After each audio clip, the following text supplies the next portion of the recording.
Adrenal insufficiency. We know hypothalamus, which controls pituitary, and this is called as hypothalamus pituitary axis. From the pituitary we get ACTH, which stimulates the adrenal glands, which are situated in the superior poles of the kidney. This adrenal is further divided into outer glomerulosa, fasciculata and reticularis, which secretes mineralocorticoids, glucocorticoids and androgen respectively. Here this glomerulosa can be activated by the renin secreted from the kidney itself.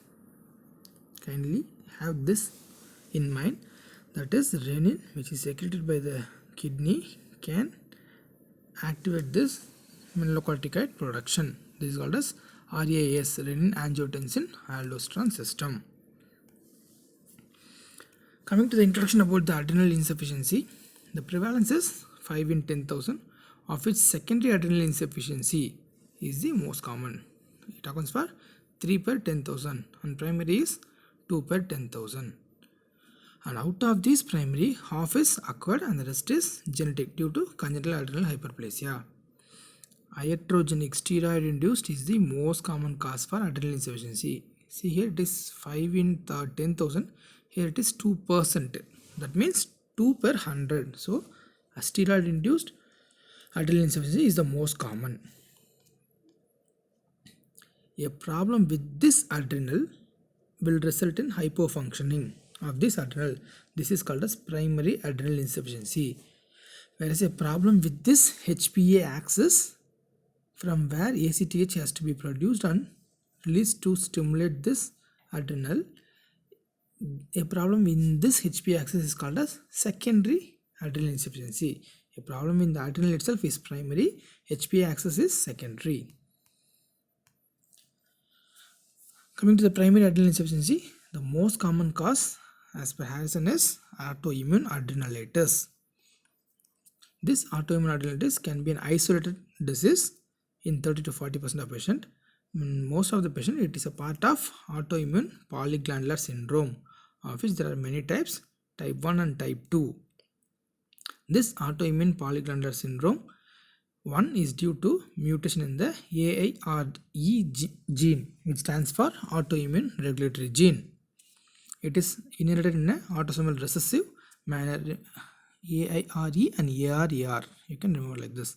And this is also called as APECED, that is autoimmune polyendocrinopathy, candidiasis and ectodermal dystrophy.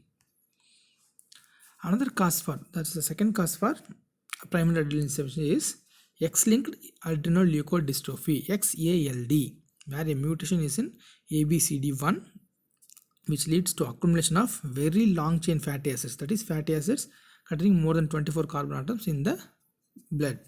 This is more common in males. So any male who presents with adrenal insufficiency, who has negative autoantibodies, think of X-linked adrenoleukodystrophy. Here 50% of the XALD manifests in the childhood and 35% in the adolescence in the form of adenomyeloneuropathy, and only 15% will have adrenal insufficiency alone. Even in XALD, only 15% will have isolated adrenal insufficiency. The other causes could be infection, hemorrhage and infiltration of the adrenals. TB adrenal is still the most common cause in developing countries. Adrenal metastasis can cause insufficiency only when there is bilateral mets and which are bulkier. And congenital CAH accounts for around 1%. This is about the primary adrenal insufficiency. First most common cause autoimmune adrenalitis. Second, X-linked adrenoleukodystrophy, and other causes like infections, infiltration and metastasis. Secondary adrenal insufficiency, we know the problem is not in the adrenal, it is in the HPA axis, that is hypothalamic pituitary axis. Steroid is the most common cause because chronic steroids will lead to suppression of the HPA axis, and when these steroids are stopped suddenly, the HPA axis will not recover immediately, leading to a state of adrenal insufficiency.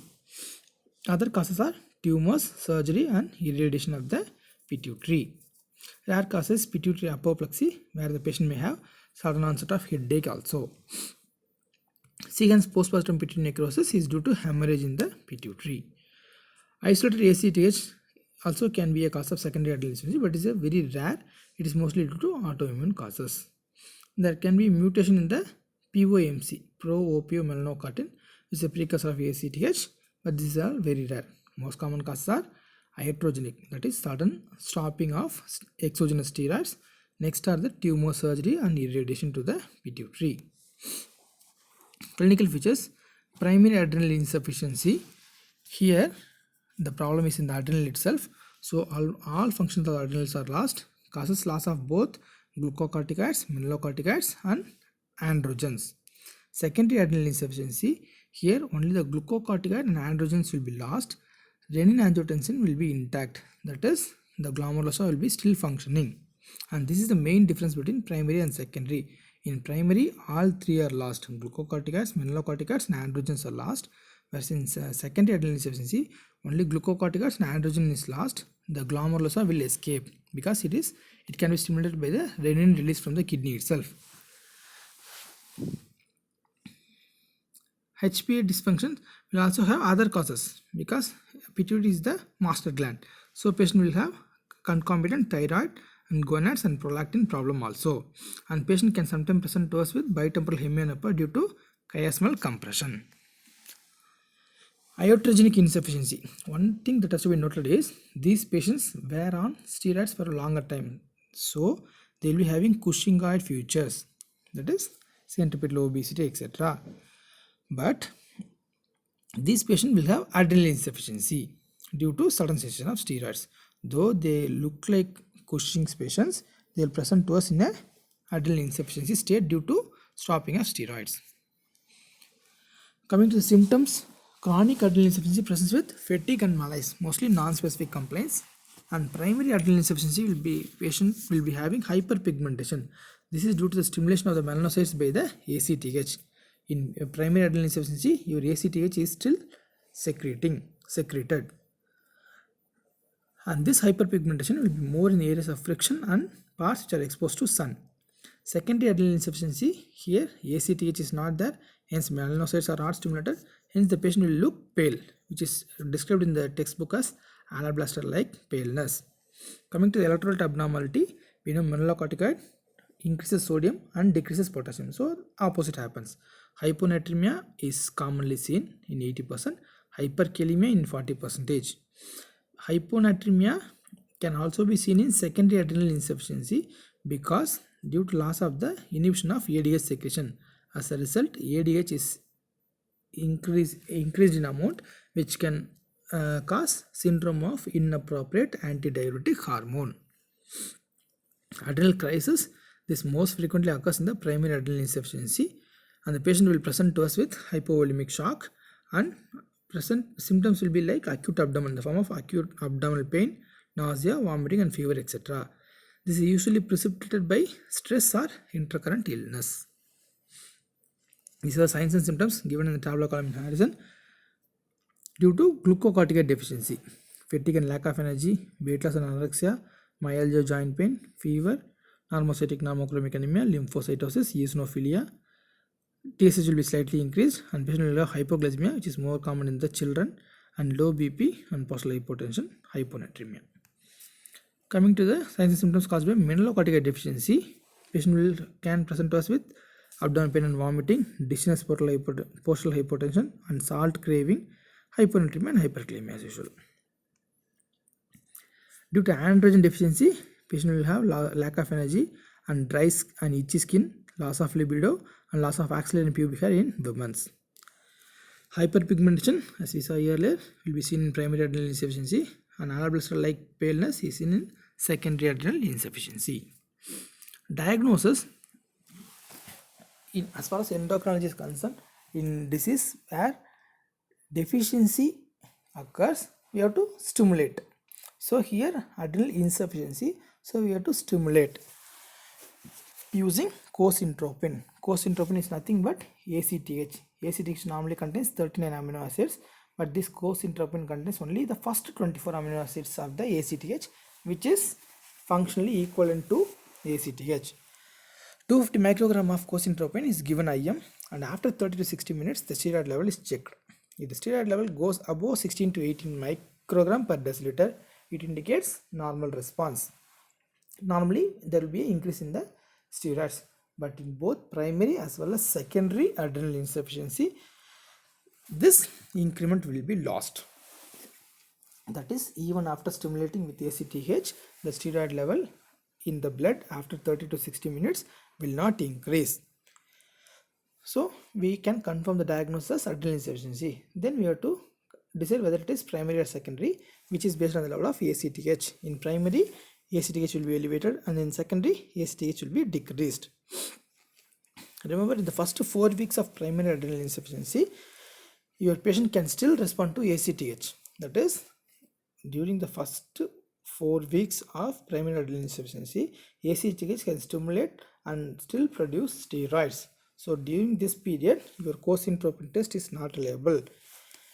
In this case, you have to go for ITT, that is insulin tolerance test, where insulin at the dose of 0.1 unit per kg is given, and which provokes hypoglycemia. So hypoglycemia will provoke steroid response. If there is a failure to mount a response, it indicates adrenal insufficiency.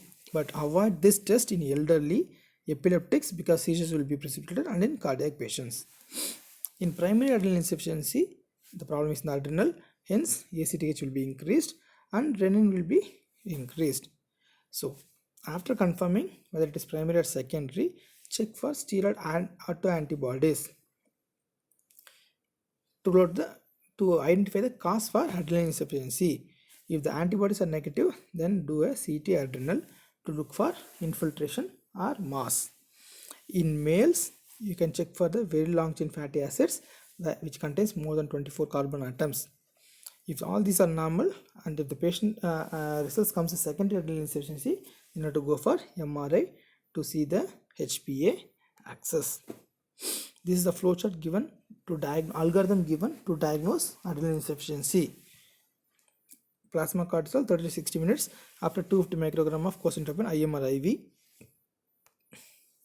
Then it is classified as primary or secondary based upon the ACTH level. High ACTH it is primary, and low ACTH it is secondary. In case of secondary, you can you not give mineralocorticoid because the mineralocorticoid axis is intact. Only glucocorticoid is necessary. Then go for MRI, where you can see hypothalamus mass lesion. If it is negative, think of some exogenous steroid. In case of primary adrenal insufficiency, where all are lost, you have to give both glucocorticoids and mineralocorticoid replacement, and check for the adrenal antibodies. If it comes out positive, it could be either autoimmune adrenalitis or a part of autoimmune polyglandular syndrome type 1 or type 2. If autoantibodies are negative, then the other test, congenital adrenal hyperplasia, very long chain fatty acids, and adrenal CT can be done. Where positive, you can go for the underlying etiology corrections.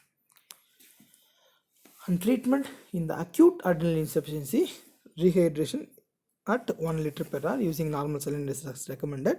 Apart from this, hydrocortisone of the dose of 100 mg bolus followed by 200 mg infusion over 24 hours is recommended. Mineralocorticoid is needed only when this daily dose of hydrocortisone goes below 50, because hydrocortisone at a higher dose can stimulate your mineralocorticoid receptor also. So when the dose of hydrocortisone goes below 50 per day, we can go in for mineralocorticoid supplementation. In case of chronic adrenal insufficiency, the same hydrocortisone is used at the dose of 15 to 25 mg, which is divided over 2 to 3 doses, and preferably 1/2 of the dose is given in the early morning. In pregnancy, this dose has to be increased by 50%, particularly in the last trimester. Here, the long-acting drugs like Dexa and prednisolone are not preferred because the cortisol level by these drugs do not mimic physiological variations, and patients who are on chronic steroids are more prone to develop osteoporosis. Hence, bone mineral density has to be checked if the daily dose is above 30 mg of hydrocortisone, and kindly inform the patient that he should increase the dose by 2 times in case of intercurrent illnesses or any stress. Melanocorticoid is given at the dose of 100 to 150 microgram of fludrocortisone. The adequacy of this treatment is monitored by the BP monitoring. And here the renin has to be maintained in the upper normal range. And as with glucocorticoids, this melanocorticoid has to be increased by 50 micrograms in summer and pregnancy. Remember, in pregnancy, we cannot rely upon renin levels as a tool for monitoring because renin will be normally raised in pregnancy. Androgen is mostly not indicated. If the patient complains of loss of libido, you can go for androgen supplementation at the dose of 25 to 50 milligram of DHEA.